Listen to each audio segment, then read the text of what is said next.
Campestre Cultural, baseado no livro Resgatando a História de Campestre. Realização: Associação Rádio Comunitária Campestre FM. Incentivo da Lei Aldir Blanc, com apoio do Ministério do Turismo, Secretaria Especial da Cultura, Secretaria de Estado da Cultura de Alagoas, Prefeitura Municipal de Campestre e Secretaria de Educação e Cultura de Campestre, Alagoas.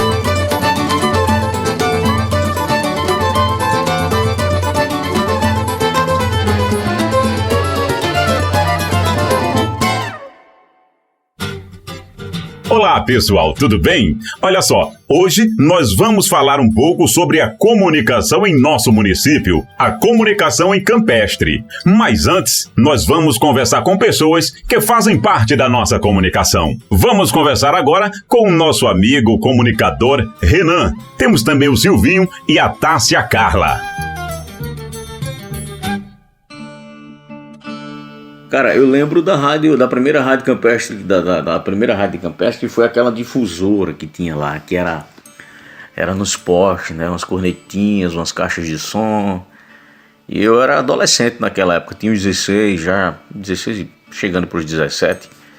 E eu soube que tinham feito essa rádio lá. Eu tive a sorte, o privilégio e o prazer de ter sido criado em Campestre. Costumo até brincar dizendo que fui formado na melhor universidade que alguém pode ter, que é a Unicamp, a Universidade Campestre. Campestre com seu povo extremamente criativo, com um senso de humor muito bom. E eu estava ali no meio. Só tenho lembranças boas daquela época, daquele tempo que eu vivi em Campestre. O ano era 1990 e, como apaixonado por tecnologia que sou até hoje, eu tive a ideia de montar um transmissor de FM e colocar uma rádio no ar, uma vez que o nosso município era muito carente de informações, né? As poucas informações que vinham era de Pernambuco, e eu tive a ideia dessa rádio porque eu achei que ia integrar mais a nossa comunidade, que a gente podia tocar músicas legais, que a gente ia poder divulgar informações de forma geral sobre nosso estado, município e coisas mais focadas na nossa localidade. E assim amadureci a ideia e dei início à construção de um transmissor de FM, mas os recursos eram muito escassos, tecnologicamente falando, financeiramente falando, e eu achei uma sucata de um antigo amplificador, né, um amplificador a válvula, algo bem antigo, dos primórdios mesmo da eletrônica, e ali achei os componentes principais, os componentes que eu precisava para fazer o transmissor, e ali tinha a válvula, e por ser algo tão antigo, eu achei por bem dar o nome de Dinossauros, e aí surgiu a rádio Dinossauros FM. E eu fiquei maravilhado, caramba, eu ficava treinando em casa, não é? Lembro que o pai comprou um rádio para mim e eu passava a madrugada sintonizando as rádios, rádio da Bahia, rádio de Maceió, rádio das capitais, dos lugares, né? E Campestre é perto da usina Santa Terezinha, eu saía andando dia de domingo lá. Aí chegava, eu lembro, logo no início ali, tinha o estúdio da rádio, era improvisado mesmo, era coisa improvisada mesmo. Eu lembro que quando eu cheguei lá, quem estava era a locutora Cristina Silva. Na época também tinha o Cássio Alves, que, pelo amor de Deus, sou fãzaço. Cássio que trabalhou em vários lugares, vários rádios do Brasil, e rádios boas. E começou lá na Rádio Difusora. Ainda lembro do professor Aloísio, né? Aloísio Pinheiro, alertando a gente para não juntar os dois nomes, para não ficar Dinossauros FM. E o nome pegou, ficou legal, todo mundo gostou. Lembro até que a gente fez uma enquete para ver se a gente trocava o nome, mas a maioria achou por bem e achou legal deixar o nome Dinossauros FM, e ficou. Iniciamos as operações ali numa casa meio abandonada, próximo ao Chafariz, uma casa que Dona Lica cedeu. No começo era eu e Erinaldo Marques. Depois veio Elian Cássio, né? Cássio Alves, que é filho do professor Aloísio. Buarque Júnior, que já tinha experiência de rádio, já trabalhava na Rádio Cultura dos Palmares. Jadiel Bocão. Penso eu que o único locutor mudo do mundo, né? Uma vez que ele não falava no microfone, mas era extremamente aplicado nas músicas e as seleções que Jadiel fazia. Chamava atenção, era sempre muito bem elogiada. E a radiodifusora, ela era uma via de mão dupla, né? Porque eu pensava assim, eu achava que, poxa, a gente tá aqui fazendo o que gosta, comunicando as pessoas ali naquela muvuca, né, da feira, tal, mas ouvindo um som, e os comerciantes, a gente fazia propaganda deles e eles eram, e a pessoa estava ouvindo ali, opa, promoção lá, o pessoal já ia no supermercado, já ia no frigorífico, já, entendeu?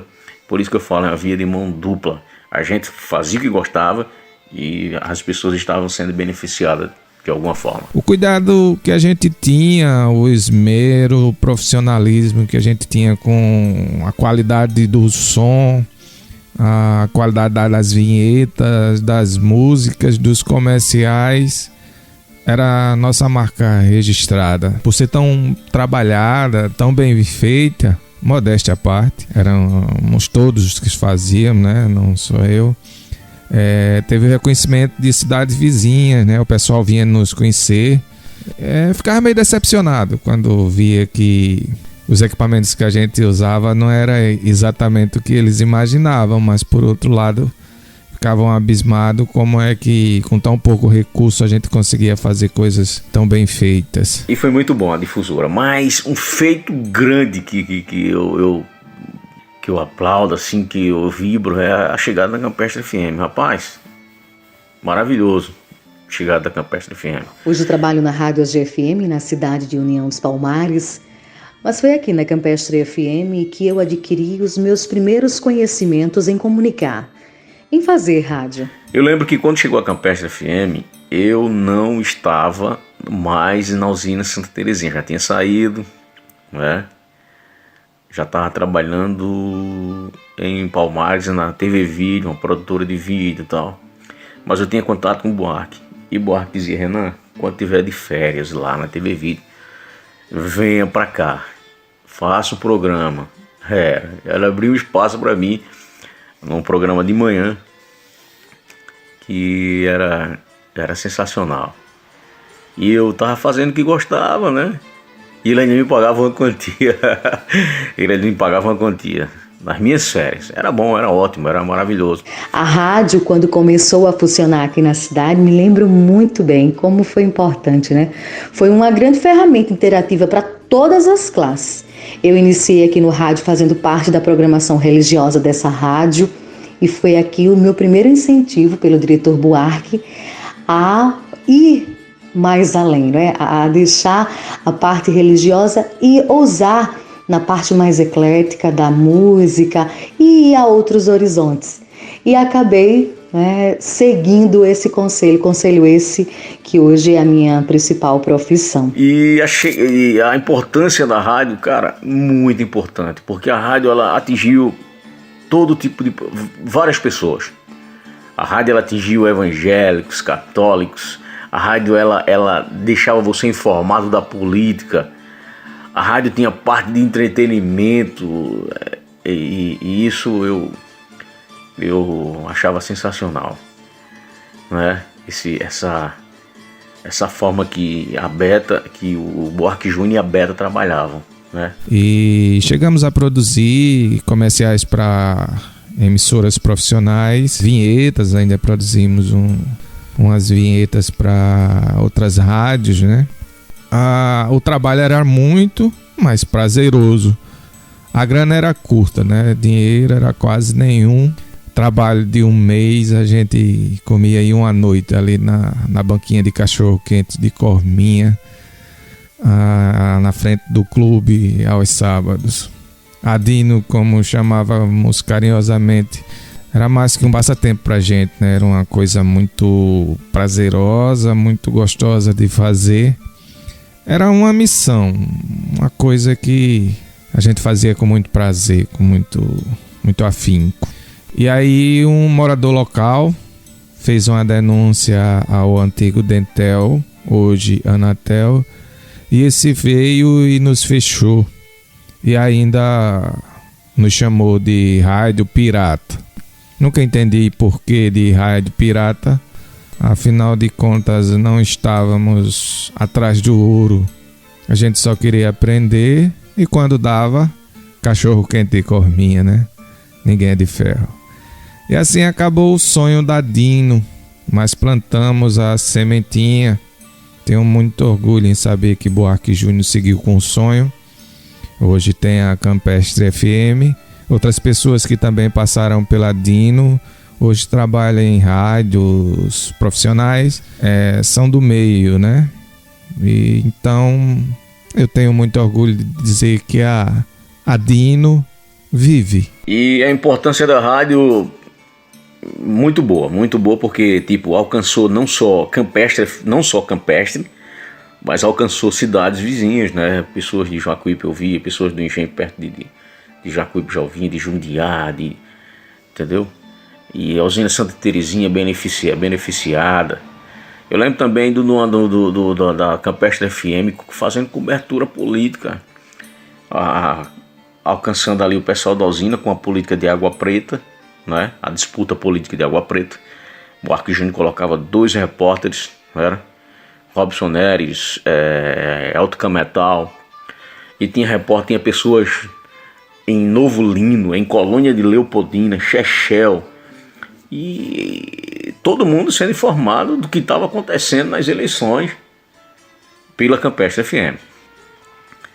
Campestre FM, ela é um feito maravilhoso que aconteceu, que chegou em Campestre e que expandiu, não só ficou em rádio. Hoje nós temos Buarque Júnior aí trazendo grandes nomes do jornalismo do Brasil, né?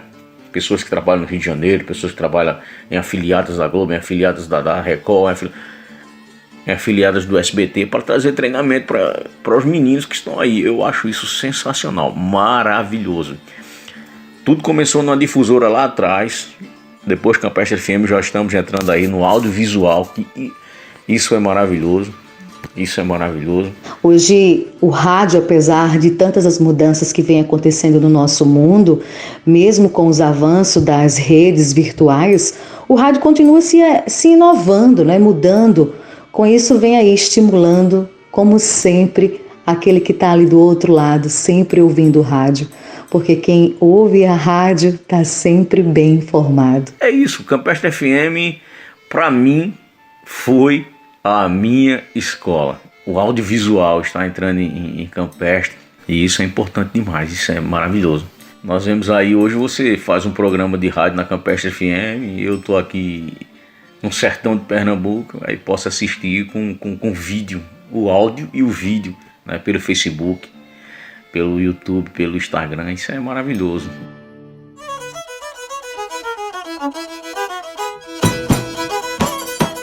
A comunicação em Campestre. O poeta e locutor Reginaldo Alves foi uma figura que sempre demonstrou habilidades na arte de comunicar e também fazer locução. Ele é um dos precursores nesta área, pois começou sua trajetória como locutor de parque de diversão da usina Santa Terezinha, que a chamava carinhosamente de Terra dos Canaviais. Outro bordão dele muito conhecido foi: sensibilize o coração de sua bem-amada dedicando-lhe uma música, pois é de música que ela gosta. Dê música à sua bem-amada e receba gratidão. Como poeta, escreveu o poema América Viu. De América Viu é que te chamo agora. Falso é o dito que a ti prega a paz, pois o mundo inteiro já te compreende. Viver matando é o que te satisfaz. Mataste John quando a esperança da classe negra já se enraizava. Só por vingança mataste Luther, pois era justa a paz que a ti pregava. Odeio-te, América, com toda a minha força. Sou revoltado, pois ninguém te entende. para mostrar-te todo o meu repúdio. Ainda me lembro de Robert Kennedy. Ainda como contribuição, criou o slogan Campestre, a namoradinha das fronteiras, que inspirou um dos poemas da professora Maria de Lourdes Vanderlei, grafado nesse livro. Os primeiros passos da comunicação radiofônica de Campestre remontam os tempos da rádio Exasom. Depois veio a Dinossauros FM, que, nascida da ideia de um jovem técnico em eletrônica, foi a primeira emissora de rádio em Campestre. Contando com poucos recursos tecnológicos, mas contando com muita criatividade, levou à população informação, cultura e muita música. Ficando no ar por cerca de um ano, plantou uma sementinha e hoje existe uma rádio comunitária na cidade de Campestre, bem como as pessoas que por lá passaram e estão trabalhando em rádios comerciais. Silvio Melo, Erinaldo Marques, Elian, Buarque Júnior e mais alguns faziam parte da equipe que bravamente mantia a rádio no ar. A qualidade de áudio, bem como o profissionalismo em suas vinhetas e propagandas, chamava a atenção de pessoas da cidade e estados vizinhos, chegando até produzir comerciais para serem rodadas em outras emissoras. Por conta de uma denúncia anônima em meados de 1990, a rádio foi tirada do ar, deixando tristeza e muita frustração na comunidade local. A comunicação era feita através dos Correios, que funcionava de maneira precária, tendo como chefe a senhorita Darcy Granja e maleiro José Ferreira de Lima, conhecido pelo pseudônimo de José Jerônimo, ou Lacraia, termos que eram a marca registrada quando o mesmo abria a boca. José Ferreira conduzia as correspondências da população a pé, de Campestre a Palmares e vice-versa, tendo como trajeto Campestre via Usina Santa Terezinha, Engenho Tamatião e Capricho, 2 vezes por semana, sábado e terça-feira, segundo sua filha Heloísa Maria da Silva de Lima, Lula. Um outro ponto de comunicação eram os telefones que ficavam nas estações dos ramais das linhas férreas pertencentes à usina, por onde transitavam as locomotivas a vapor na década de 35. A primeira estação ficava onde hoje é a Rua Tancredo Neves, a segunda no Engenho Prosperidade e a terceira no Engenho São João e outras mais. Na década de 80, por iniciativa dos professores Aloísio e Luiz Carlos, instala-se no povoado de Campestre um serviço de alto-falante, no prédio onde funciona o açougue. Na época utilizava-se como clube dançante e que serviu anteriormente de mercado de vender carne. O serviço de alto-falante possuía como patrimônio um amplificador Delta transistorizado, um toca-disco doado pelo deputado José Medeiros, um microfone Lesson e um gravador de rolo comprado no troca-troca da cidade de Palmares. Questiona-se o nome, mas se chega a uma conclusão. Exasom, origem, 6 cornetas distribuídas para toda a Campestre. Cássio Alves, filho do professor Aloísio, ainda adolescente, começou nos estúdios do Sistema Sonoro Exasom como selecionador de música, às vezes sem autorização, divulgando algumas notas. Sua projeção como locutor começou no pequeno estúdio instalado no prédio onde funcionava o açougue público. Hoje é um profissional de mão cheia, tendo passagem por várias rádios, dentre elas a AM 710 de Maceió.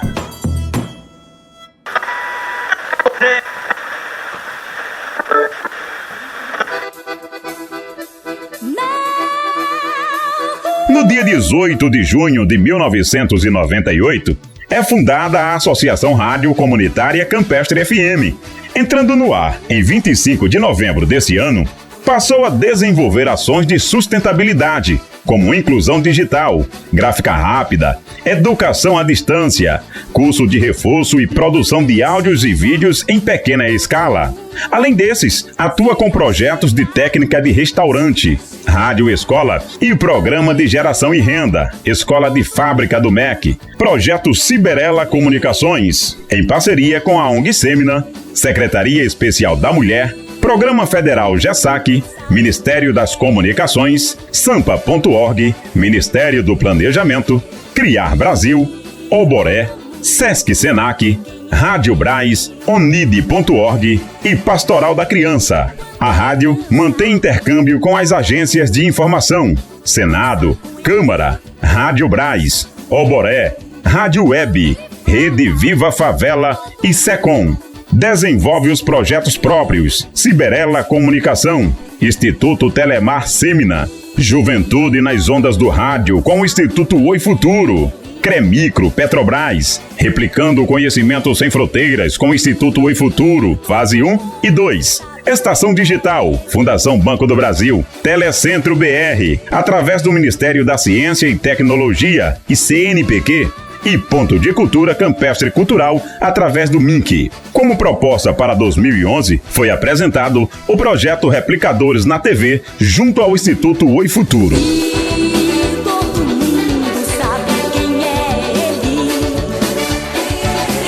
Produção e locução, Dinho Santos. Coordenador, Buarque Júnior. Apresentação, Dinho Santos e Eduardo Manuel. Edição, Emerson Cipriano. Web Designer, Felipe Clarindo. Sonoplastia, Edmundo Souza. Imagens, Emerson Cipriano. Fotografia, Elton John. Vinhetas, Marquinhos Alexandre. Repórter, Oliveira Júnior.